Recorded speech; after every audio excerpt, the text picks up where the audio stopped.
पैसे के लिए जब कोई हर हद तक जाने के लिए तैयार हो जाता है, तब गुनाह कर बैठता है। सिक्कों की खनक दिमाग में ऐसी सवार होती है कि ना कुछ दिखाई देता है और ना ही सुनाई देता है, ना मर्यादा का ख्याल रहता है और ना ही नैतिकता का। दिल्ली से सटे नोएडा में भी एक पति पत्नी ने ऐसा ही गुनाह किया। चंद सिक्कों की खातिर घर के कमरे को पॉर्न वीडियो शूट कर स्टूडियो बना दिया। करियर की तलाश में भटकती ना जाने कितने मॉडल्स को इस घिनौने बिजनेस में धकेल दिया। ईडी की जांच और फिर छापे के बाद जब ये मामला सामने आया तो लोग हैरान रह गए। ये पूरा खुलासा बेहद चौंकाने वाला है और सावधान करने वाला भी। कैसे ये पति पत्नी करोड़पति बनने के लालच में आज जांच एजेंसी के सवालों का सामना कर रहे हैं, आइए आपको जल्दी से दिखा देते हैं। एक हैरान करने वाला मामला सामने आया है। नोएडा के सेक्टर 105 की एक कोठी में न्यूड अश्लील वीडियो बनाई जा रही थी और ये विदेशी कंपनी को परोसी जा रही थी। तस्वीरों में आप साफ देखें, मैं नोएडा के सेक्टर 105 में मौजूद हूँ। उसी कोठी पर आप तस्वीरों में देख सकते हैं किस तरह से इस कोठी को प्रयोग किया जा रहा था। अभी फ़िलहाल यहाँ पर ताला लगा हुआ है। ईडी ने यहाँ पर छापेमारी की और ईडी ने मौके से 2 लोगों को गिरफ्तार किया है। जो कपल्स हैं, दोनों को गिरफ्तार किया गया। उनके पास से कुछ पैसे भी बरामद किए गए हैं। बताया ये जाता है कि जो मॉडल थी वो यहाँ पर बाकायदे आती थी और इस दौरान उनसे न्यूड वीडियो, अश्लील वीडियो बनाए जाते थे और फिर वो वीडियो विदेशी कंपनी को दिए जाते थे और उसके बदले में करोड़ों रुपया लिया जाता था। इस तरह की लगभग 15 करोड़ रुपए की ट्रांजैक्शन भी मिली है। ईडी ने अब दोनों को गिरफ्तार कर लिया है। जो मॉडल यहाँ पर आती थी उनसे भी लगातार पूछताछ की जा रही है। अब कुछ समय के बाद इस पूरे मामले में और बड़ा खुलासा होने वाला है। कई महिलाएं और मॉडलों को भी पुलिस गिरफ्तार कर सकती है, क्योंकि ईडी ने यहाँ से मौके से 2 लोगों को गिरफ्तार किया है जो पति पत्नी बताए जा रहे हैं, जो यहाँ पर न्यूड अश्लील वीडियो बनाते थे और विदेशी एक अलग अलग जो फ़ोन वेबसाइट होती है उनको बेचते थे और उनके बदले वो करोड़ों रुपया लेते थे। नोएडा से मैं भारत 24 के लिए साजिद मेवाती।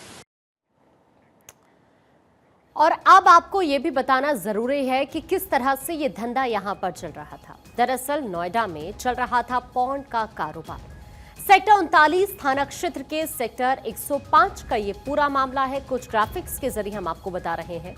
पति पत्नी ने वीडियो से करोड़ों रुपए कमाए हैं। आपको बताएं कि सब डीजी वेंचर्स प्राइवेट लिमिटेड नाम से कंपनी बनाई गई थी। साइप्रस की कंपनी टेक्नियस लिमिटेड से कॉन्ट्रैक्ट किया गया था। टेक्नियस लिमिटेड पॉर्न साइट संचालित करती है। साथ ही आपको यह भी बता दें कि नोएडा में वीडियो बनाकर इन्हीं साइट्स को भेजे जाते थे। बदले में मोटी रकम अकाउंट में भेजी जाती थी। विज्ञापन, मार्केट रिसर्च, पब्लिक ओपिनियन के नाम पर यह धंधा यहां पर चलाया जा रहा था। इस तरह से यहां पर ये पूरा का पूरा धंधा यहां पर हुआ। और अब इसका खुलासा कैसे हुआ, आपको यह भी समझने की जरूरत है।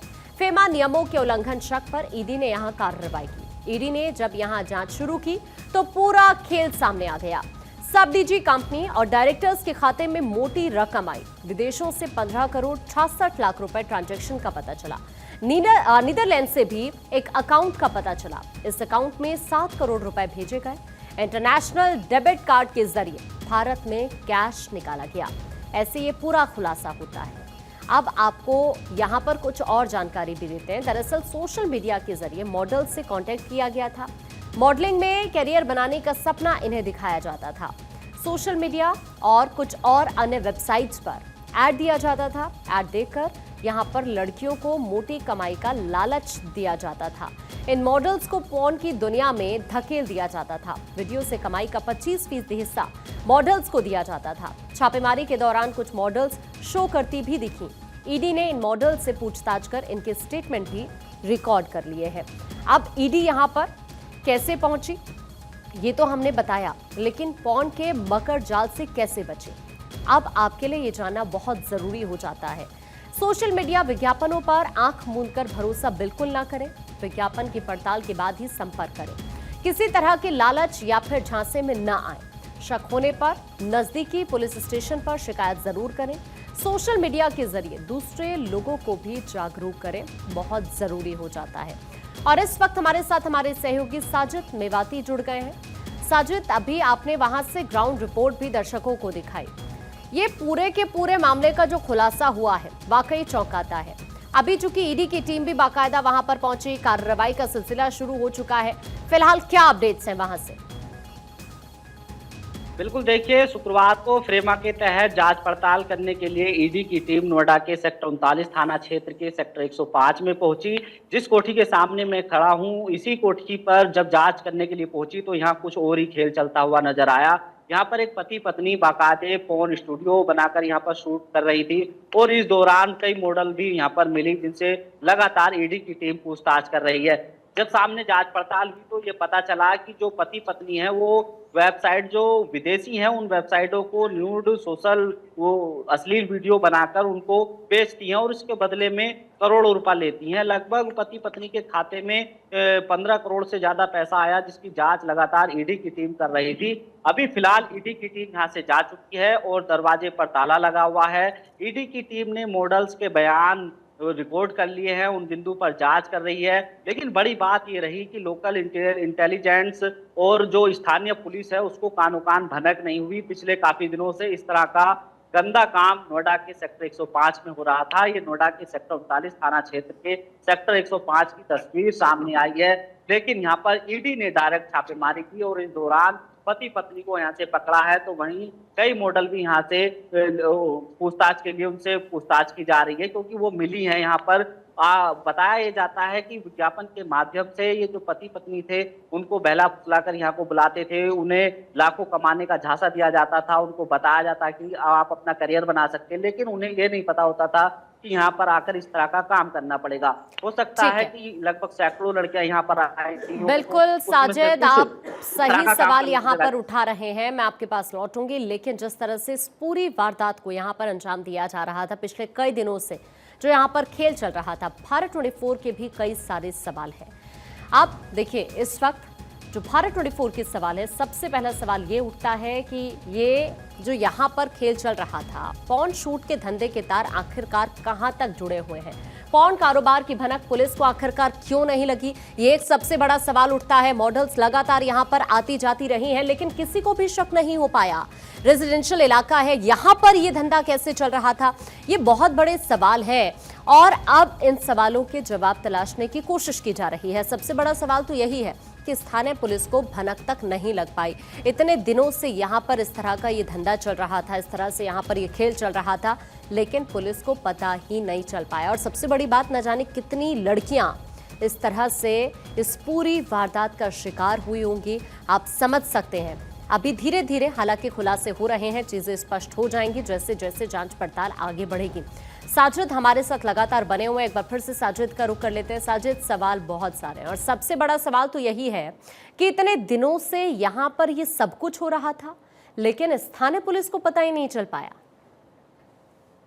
बिल्कुल, देखिए, ये जायज सवाल है। स्थानीय पुलिस को आखिरकार क्यों पता नहीं चल पाया और देश की इतनी बड़ी एजेंसी ने यहाँ पर छापेमारी की, जो लोकल इंटेलिजेंस की टीम यहाँ पर लगाई गई है नोएडा में अलग अलग जगह पर, उनको भी कानो कान तक भनक नहीं लगी। और इस तरह की गंदी हरकत नोएडा के सेक्टर 105 जो वीआईपी सेक्टर माना जाता है, यहाँ पर सबसे बड़ी बात है कि जो सेक्टर की आरडब्ल्यूए है उसको भी इस तरह की बात का नहीं पता था। आरडब्ल्यूए के सुपरवाइजर जब यहाँ पर पहुंचे तो भारत 24 ने उनसे सवाल किया कि आपको इस तरह का पता नहीं था कि इस मकान में इस तरह का काम चल रहा था? तो उन्होंने साफ कहा कि हमें ये जानकारी नहीं थी, लेकिन अभी सूचना लगी है कि इस मकान में इस तरह का काम हो रहा था। तो एक सवाल ये खड़ा होता है कि रेजिडेंशियल इलाके में इस तरह के काम हो रहे थे, किसकी इजाजत से हो रहे थे, किसने परमिशन दी और कैसे इन्हें सब कुछ इजाजत मिल गई? यहाँ पर मकान मालिक कौन है, कहाँ का रहने वाला है, कैसे उन्होंने कभी भी यहाँ पर आकर जांचा नहीं कौन यहाँ पर क्या कर रहा है, मॉडल को क्यों बुलाया जाता है, लड़कियों का आना जाना यहाँ क्यों लगा रहता है, आखिरकार इतना बड़ा जेनसेट यहाँ पर क्यों लगाया गया है? जैन सेट इसलिए लगाया गया होगा क्योंकि लाइट की आवश्यकता होती है, जब वो लाइव चैट होती है तो इस दौरान बातचीत भी होती है। आखिरकार लाइट चली जाए तो जैन सेट का प्रयोग किया जाए। सीसीटीवी कैमरे यहाँ पर गेट पर लगे हुए हैं कि अंदर से नोटिस होता रहे कि अगर पुलिस कोई आ रही है, संदिग्ध व्यक्ति आ रहा तो उसकी तुरंत पहचान हो जाए। तो बड़ा सवाल ये खड़ा होता है कि सेक्टर 105 जो वीआईपी सेक्टर है, और वीआईपी सेक्टर में इस तरह की घटना हो रही है, इस तरह की गंदी हरकत हो रही है, तो इसका जिम्मेदार कौन है? बिल्कुल भारत 24 इस सवाल को पूछ रहा है, उसका जवाब भी देना होगा, क्योंकि स्थानीय पुलिस को बिल्कुल भी कानो कान भनक नहीं अभी भी स्थानीय चौकी प्रभारी जो हाजीपुर चौकी प्रभारी है वो यहाँ पर आए और वो खुद ही मीडिया कर्मियों से पूछने लगे कि क्या हुआ था या कैसे, हमें तो पता नहीं चला। तो एक बड़ा सवाल खड़ा होता है कि देश की बड़ी एजेंसी यहाँ पर छापा मारती है और लेकिन स्थानीय पुलिस को कानो कान भनक तक नहीं होती।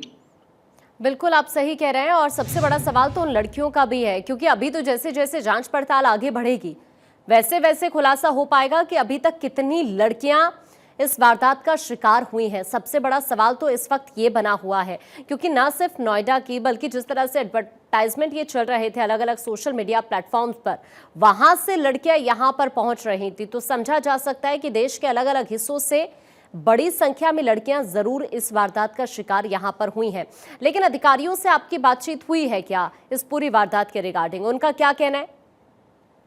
देखिए, पुलिस का इसमें साफ कहना है कि हमें इसकी पूरी तरह से जानकारी नहीं है। अभी पूरी तरीके से मुकदमा भी नहीं लिखा गया है। ईडी इसमें इस पूरे मामले में शिकायत देगी, मुकदमा लिख पाएगी तो पुलिस आगे की कार्रवाई करेगी। क्योंकि स्थानीय पुलिस के जो प्रभारी हैं, चौकी प्रभारी यहाँ पर पहुंचे थे, हमने उनसे बातचीत की तो उन्होंने कहा कि हमें तो इसकी कोई जानकारी नहीं है, सूचना मिली तो मैं यहाँ पर आया हूँ। यानी कि पुलिस को भी इस तरह की पूरी जानकारी नहीं है। ईडी फिलहाल अपने स्तर से काम कर रही है। लेकिन एक बड़ा सवाल ये खड़ा होता है कि नोएडा में मॉडलिंग के अलग अलग तरह के इंस्टीट्यूट है, यहाँ पर लड़कियां अपना भविष्य खोजने के लिए पढ़ाई करने आती हैं। लेकिन इस हाईटेक शहर की लड़कियां जो यहाँ पर पढ़ाई कर रही हैं, उनको बहला फुसलाकर विज्ञापन के बहाने, उनका कैरियर बनाने के बहाने उनको यहाँ पर बुलाया जाता, फिर उनको पैसे का लाभ लालच देकर गंदी हरकत करवाई जाती। तो इसका जिम्मेदार कौन है? ऐसे लोगों पर कब ठोस कार्रवाई होगी? वो सेक्टरों में ऐसा काम हो क्यों रहा है? क्योंकि आसपास में परिवार रहते हैं, फैमिलियां रहती हैं, उनके बच्चों पर गलत प्रभाव पड़ेगा, इसका दुष्प्रचार पड़ सकता है। तो इसका जिम्मेदार कौन है? इसका जवाब तो बनता है। बिल्कुल, ये बहुत बड़ा सवाल इस वक्त बना हुआ है कि आखिरकार जवाबदेही किसकी है इस तरह के मामलों को लेकर।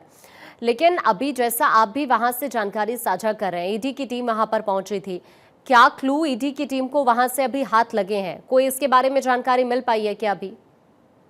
देखिए, बिल्कुल सूत्रों की माने तो ईडी की टीम को जब यहाँ पर पहुंची शुक्रवार को, तो ईडी की टीम ने मौके पर पहुंचकर जो मॉडलिंग यहाँ पर कर रही थी, यहाँ पर शूट चल रहा था, वहाँ पर 3 लड़कियां यहाँ पर मिली, उनसे पूछताछ कर रही, उनके बयान दर्ज किए गए हैं। लेकिन ईडी की टीम ने स्थानीय पुलिस को भी सूचना नहीं दी। वो अपने सारे जो सबूत यहाँ पर मिले हैं अपने साथ ले गई है। कोठी पर ताला लगा दिया गया है। कोठी पर जरूर मीडिया कर्मियों का आना जाना लगा हुआ है, पुलिस भी यहाँ पर पहुंच रही है। लेकिन सवाल वही बना हुआ है कि आखिरकार ऐसा काम सेक्टर में क्यों हो रहा था?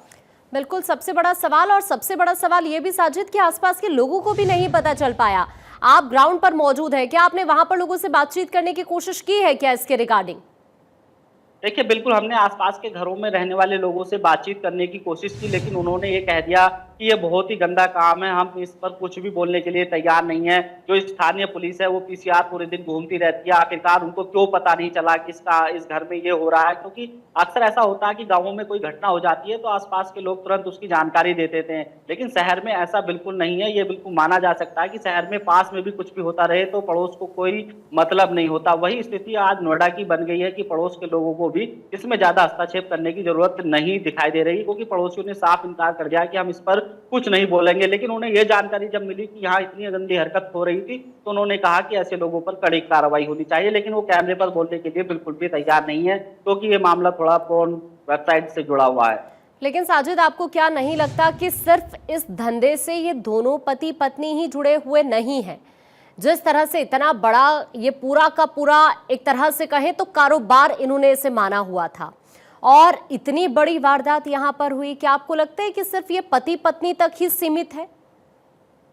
बिल्कुल नहीं, ऐसा नहीं कहा जा सकता। ये पति पत्नी तक सीमित नहीं है, क्योंकि बताया जा रहा सूत्रों की माने तो जो पति है इसमें वो विदेश में भी रहकर आया है और फिर उसके बाद उसने यहाँ पर इस तरह का काम शुरू किया। तो इसके तार और भी लंबे जा सकते हैं। ईडी ने बयान दर्ज किए हैं, आगे की जांच पड़ताल जारी है। पुलिस ने अगर इसमें मुकदमा लिखती है तो पुलिस आगे की जांच पड़ताल करेगी, क्योंकि अभी पुलिस के हाथों वो आरोपी नहीं लगे हैं। ईडी ही अपने स्तर से इसमें जांच पड़ताल कर रही है। जब पुलिस के हाथ में ये पूरा मामला जाएगा तो पुलिस इसकी छानबीन करेगी कि आखिरकार कैसे मकान लिया गया, कब से लिया गया, कब से यहाँ पर रह रहे थे और ये लोग कहाँ कहाँ जाते हैं और किन किन देशों के संपर्क में है। क्योंकि भारत का कल्चर ऐसा नहीं है। हमारे जो भारत के कल्चर की जो लड़कियां हैं उनको इस तरह के धंधे में धकेलने में कौन लोग हैं, किस तरह से शामिल है, इसके बिंदु पर इस पूरी तरह से जांच करेगी पुलिस। बिल्कुल, और जांच करना बनता भी है, क्योंकि ये कोई छोटा मोटा मामला नहीं है और मामला कोई भी हो, इस तरह के केसेस की अगर बात की जाए तो सबसे बड़ी टेंशन होती है बेटियों की सुरक्षा को लेकर ही पेरेंट्स के सामने। लेकिन सबसे बड़ा इस वक्त यहाँ पर जो सवाल बना हुआ है, चाहे बेटियों की सुरक्षा की अगर हम बात करें, तो यहाँ पर देखिए लोगों को भी जागरूक होने की जरूरत है, क्योंकि इस तरह के केसेस कोई पहली बार सामने नहीं आ रहे हैं। और इस तरह से अगर एडवर्टाइजमेंट देखी जाती है सोशल मीडिया प्लेटफॉर्म पर, तो लोगों को जरूरी है कि कम से कम वो उसकी डीपली जांच तो करे, एटलीस्ट उसको परखे, तो तभी इस तरह के स्टेप्स उठाएं। और ये लड़कियां तो पढ़ी लिखी लड़कियां थी, फिर भी वो इस तरह के जाल में फंस गई। बिल्कुल, देखिए स्थानीय लोगों को जागरूक होने की आवश्यकता है, जो आसपास के घरों में रहते हैं उनको भी जागरूक होने की आवश्यकता है। अगर कोई नया व्यक्ति आता है और वहां पर संदिग्ध चीजें हो रही हैं, आना जाना लगा हुआ है लड़कियों का या किसी गैर लोगों का, तो उनके बारे में जरूर जांच पड़ताल करें, क्योंकि उनका दुष्प्रचार उनके पड़ोस में, उनके रहने वाले परिवार में, फैमिली में पड़ सकता है। क्योंकि यहाँ पर लोग रहते हैं, बाहर से आकर रहते हैं, कैसे रह रहे हैं कैसे नहीं रह रहे, तो पड़ोस में जानना बहुत जरूरी हो जाता है। लेकिन सेक्टर 105 की इस घटना ने पूरी तरह से आसपास के लोगों को झकझोर दिया है कि इतनी गंदी हरकत नोएडा के सेक्टर 105 में हो रही थी, वो भी वीआईपी सेक्टर में, और बाकायदे कोठी को पूरी तरह से सीसीटीवी कैमरों से लैस कर रखा है, चैन सेट लगा रखा है। जो आसपास की जो सेक्टर की सोसाइटी जो है उसमें आसपास के जो मकान है वहां पर भी ऐसी सुविधा नहीं है, लेकिन इस कोठी में ऐसी सुविधा है। यहाँ पर सीसीटीवी कैमरे लगे हैं, चैन सेट लगा है, पूरी व्यवस्था है, गेट लगा है। ठीक है साजिद, मैं आपके पास अभी वापस लौट रही हूं। आपको एक बार फिर से नोएडा में जिस तरह से ये पूरी वारदात हुई है, पैसे के लिए जिस तरह से कई लड़कियों को शिकार बनाया गया, उसी की वापस से हम बात करते हैं। क्योंकि आप देखिए जिस तरह से यहाँ पर मामला सामने आया है, ये सिर्फ चंद रुपयों के लिए इन लोगों ने बेटियों की इज्जत को भी नहीं समझा। सबसे बड़ा सवाल यही, और सबसे बड़ा सवाल ये भी, अगर प्रशासनिक स्तर पर आप देखेंगे तो सवाल ये उठता है कि स्थानीय पुलिस को जरा भी भनक नहीं लग पाई। लगातार हमारे सहयोगी साजिद वहां से हमारे से जुड़े हुए हैं नोएडा से। एक बार फिर से साजिद के पास आपको लेकर चल लेते हैं। साजिद, क्या इस तरह के मामलों में प्रशासनिक स्तर पर जवाबदेही तय नहीं होनी चाहिए? इतनी बड़ी लापरवाही आखिरकार हो कैसे गई, वो भी इस तरह के इलाकों में? बिल्कुल, देखिए जवाबदेही बनती है, क्योंकि स्थानीय पुलिस, वो भी नोएडा की पुलिस बड़ी एक्टिव पुलिस मानी जाती है, लेकिन नोएडा की पुलिस से यहाँ पर चूक हो गई है। सेक्टर 39 थाना पुलिस से चूक हुई है, उनकी लापरवाही समझी जाए कि ऐसे मामले में उन्हें भनक तक नहीं लगी। उनके जो स्थानीय चौकी प्रभारी है उनको भनक नहीं लगी। चौकी प्रभारी जब पूरी घटना का खुलासा होता है तो फिर उसके बाद आते, वो भी एक दिन बाद, क्योंकि शुक्रवार को यहाँ पर ईडी की टीम पहुंची थी और वो आ रहे हैं अब शनिवार को। यानी कि एक बड़ी लापरवाही यहाँ पर साफ पुलिस की नजर आती है, क्योंकि ऐसा कोई हल्का हल्का मामला नहीं है, ये बहुत बड़ा मामला है, गंभीर मामला है, बेटियों से जुड़ा मामला है। क्योंकि काफी संख्या में जो परिवार है वो अपनी बेटियों को यहाँ पर मॉडलिंग के लिए भेजते हैं, पढ़ाई के लिए भेजते हैं, लेकिन इस दौरान कोई भी हो तो अपनी नौकरी की खोजता ही है। पढ़ाई के दौरान देखता है कि कहीं रोजगार मिल जाए, इस दौरान उन बेटियों को बुलाया जाता है, उन्हें मॉडलिंग का बहाना दिया जाता है, उनको कैरियर बनाने का बहाना दिया जाता है, और इस कोठी में उनसे न्यूड वीडियो शूट करवाए जाते हैं, फिर उनके वीडियो बेचे जाते हैं। लेकिन उनको ये भनक तक नहीं होती है कि हमारे वीडियो बिक रहे हैं, क्योंकि चंद पैसों की खातिर इन दो, एक महिला और पुरुष ने उन लड़कियों का गलत प्रयोग किया है। जवाबदेही बनती है, कड़ी कार्रवाई होनी चाहिए। बिल्कुल, और कड़ी कार्रवाई होना बहुत जरूरी हो जाता है इस तरह के केसेस को लेकर, क्योंकि हम एक तरफ बेटियों की सुरक्षा की बात करते हैं और दूसरी तरफ इस तरह के केसेस सामने आते हैं, तो सवाल उठना लाजमी हो जाता है। मैं आपके पास वापस लौटूंगी। देखिए, ये जिस तरह से मामला यहाँ पर सामने आया है, ये बहुत सारे सवाल जरूर उठा रहा है इस पूरे इलाके को लेकर भी। वहां के लोगों को भनक नहीं लग पाई, पुलिस को भनक नहीं लग पाई, इतने लंबे वक्त से ये सारी चीजें यहाँ पर हो रही थी। और सबसे बड़ी बात, सोशल मीडिया प्लेटफॉर्म के जरिए एडवर्टाइजमेंट यहाँ पर किया गया, उसके बाद ही ये लड़कियां यहाँ पर पहुंचती है, और अब जाकर स्थानीय पुलिस की बजाय समझिए ईडी की टीम यहाँ पर पहुंचती है, फिर यहाँ पर कार्रवाई की जाती है। इन दोनों पति पत्नियों से अभी पूछताछ भी होनी है। अच्छा साजिद, ये जो दोनों पति पत्नी हैं, इनसे पूछताछ को लेकर भी कोई अपडेट अभी तक मिल पाया है क्या? देखिए, ईडी अपने स्तर से पूछताछ कर रही है। उनका ईडी ने अभी पूरी तरह से ये स्पष्ट नहीं किया कि उन्होंने आगे का क्या खुलासा किया, आगे क्या बात बताई है। ईडी जब अपना प्रेस नोट जारी करेगी तो उसमें पूरी तरह से स्पष्ट होगा कि इनका किन किन देशों में आना जाना था, किन किन देशों के लोगों से संपर्क में थे, और कहाँ कहाँ, क्या इसी कोठी के अलग इनका कहीं और भी इस तरह का कोई कारोबार चलता है, क्या इस कोठी के अलग भी इस तरह का कोई स्टूडियो है, क्योंकि बाकायदे से इस कोठी को स्टूडियो बनाकर यूज किया जा रहा था। कहीं ऐसा तो नहीं कि नोएडा के अलग अलग सेक्टरों में भी इस तरह का ये काम करा रहे हो अपने कुछ लोगों से। तो ईडी ने अभी प्रेस नोट इस तरह का कोई जारी नहीं किया है। जब ईडी पूरी तरह से स्पष्ट रूप से बता देगी कि उन्होंने क्या क्या बताया, तो उसके बाद जब स्थानीय पुलिस को इस संबंध में शिकायत दी जाएगी, मुकदमा दर्ज होगा, तो पुलिस इस पूरे मामले में खुलासा करेगी और बताएगी। वो उस घड़ी का इंतजार है कि